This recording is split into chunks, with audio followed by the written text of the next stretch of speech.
26லயும் தனித்து தானா? விஜய் விருப்பப்பட்ட கட்சி தொடங்கும் போது 2010 இந்திய திராவிட கட்சிகளோடு எந்த காலத்திலையும் தேர்தல் உடன்படிக்கை இல்லைன்னு சொன்னேன்.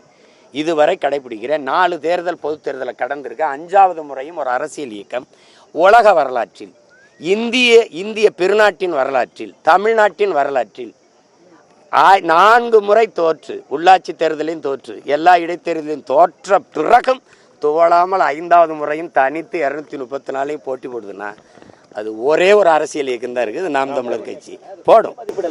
விஜய் விருப்பம் தெரிவிச்சா நீங்க அவரை சேர்த்துக்குவீங்களா அப்படிங்கிற ஒரு கண்ணோட்டத்தில் தான் கேட்டேன். அது வேற கொள்கையில் நிறைய தூரம் இருக்குல்ல.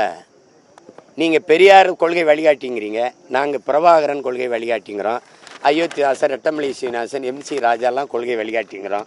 நீங்கள் எங்கள் கொள்கைக்கும் உங்களுக்கும் 1000 கிலோமீட்டர் தூரம் இருக்குது. பெரியார் எந்த கொள்கையில் பெரியாரை ஏற்கிறீங்கன்னு கேட்டால் நீங்கள் விளக்கி சொல்லணும். தமிழை சனியன் என்று சொன்னதை இவர்கள் ஏற்கிறார்களா? தமிழை காட்டுமிராண்டி மொழி என்று சொன்னதை ஏற்கிறார்களா?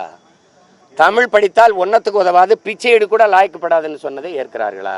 தமிழ் சனியனை விட்டு ஒழியுங்கள் என்று சொன்னதை இவர்கள் ஏற்கிறார்களா? தமிழில் என்ன இருக்குது என்று கேட்டதை ஏற்கிறார்களா? சிலப்பதிகாரத்தை விபச்சாரி கதை என்று சொன்னதை இவர்கள் ஏற்கிறார்களா? தொல்காப்பியன் ஆரிய அடிமை, வள்ளுவன் பார்ப்பன அடிமை, இந்த வார்த்தைகள் எல்லாம் ஏற்கிறார்களா? பதில் இருக்கா? பிளே ஸ்டோர் மற்றும் ஆப் ஸ்டோரில் இருந்து பாலிமர் செயலியை QR கோடு மூலம் பதிவிறக்கம் செய்யுங்கள்.